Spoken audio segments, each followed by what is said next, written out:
Пай-пай өмір, өтесің ау бір күні, тыясың ау қуанышты күлкіні. Өмір деген бір жарқ еткен найзағай, өмір деген көк аспанның күркірі. Кетеміз ау, кетеміз пендеміз, ұрпақтарға беремізде кезекті. Ая, ақиық ақын Мұқағали Мақатаев жырлағандай, құмда көшкен керуендей бұл өмірде байлау бар ма? Бұл өмірге келген екенсің, Алланың жазуымен кетесің. Осы екі уақыт арасында өзіңнің ізіңді қалдырасың. Ең маңыздысы адами болмыс бітіміңді, келбетіңді ұрпақтардың есінде қалдыру. Өмірден өтіп, жұмаққа жетіп, жайланғандар қаншама. Әкеге, анаға, бауырға арналған сағыныш естелігі. Ең тамаша сөз бұл өмірде әке деген, суыққа бір шалдырмай мәпелеген. Өмірдің соқпағымен өрге тартып, алдымен адам бол деп жетелеген. Тағдырдың кеуде тосып жартысына, біз үшін түскен майдан ортасына, алаңсыз сауық сайран шалқып жүрміз. Біз бүгін әкеміздің арқасында. Ардақты әкеміз Баймұханбет Әбділдаұлы 1929 жылы Ұйғыр ауданының Сүмбе ауылында дүниеге келіп, 1988 жылы 8 қарашада дүниеден өтті. Руы қоңыр бөрік, анасы жаңғақ, руы Жолдыбай.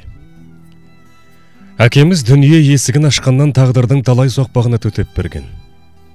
Себебі сәби кезінен ата-анасынан айырылып, жетімдікпен өмірін өткізген. Анасы әкемізді дүниеге әкелген сәтінде дүниеден озады. Ал әкесі көп ұзамай, әкеміздің 3 айында қайтыс болады. Әкеміз бен оның үлкен әпкесі Сайып Жамал екеуіне әкеміздің інісі қамқорлық көрсетіп, сол кісінің қолында тәрбиеленді. Әкеміз 5 ағайынды болған. 3-еуі ұл, 2-еуі қыз. Екінші әпкесін нағашылары алып кетеді де, сол жақта қалып қояды. Кейін Жетісу өңіріне ұзатылып кетеді. Ал 2 ұлдан хабар жоқ. Әкеміз есейгенде біраз сұрастырып іздейді. Бірақ мардымды мағлұмат ала алмайды. Әпкесі Сайып Жамал екеуі бірге өседі. Сайып Жамал әпкеміз 103-ке келіп өмірден өтті. Ол кісілер тіршілігінде жақсы араласып тату болды. Әкеміз бала кезінен өте зерек, қағылез болып өседі. Оның жан жолдасы, мұңын шағар жанашыры домбыра болатын. Ішіндегі бар шерін, мұңын сол домбыра арқылы шығаратын. Шығарған күйінің бәрі мұң мен зарға толы болды. Сол үшін баққан шешесінен талай таяқта жеген екен. Шешесінің зарланба, жамандық шақырасын деген сөзіне де құлақ аспай домбырасын серік етіп өседі. Өскіншек жасқа келгенде баққан әкесі де өмірден озады. Сол кезде домбыраны 2 бүктеп отқа тастайды да, сол уақыттан өзіне серт беріп, домбыра ұстамайтын болады. Домбырасын ұмытқалы бері шешендік әрі ақындық қасиеті пайда болып, өмірінің аяғында дейін өлең шығарып, той-томалақ ән айтып, жұрттың ықыласына бөлінеді. Әкеміз осындай өнерпаз, сер азамат болатын. 41 құмалақтың тілін білетін, көріпкелдігі де бар еді. Әкеміз біз үшін аянбай еңбек етті. Еңбек жолын 40 жылдық Қазақстан колхозына арнады. Асыл ана, жүзің нұрлы күн едің. Шаңырақтың мерекесі гүл едің,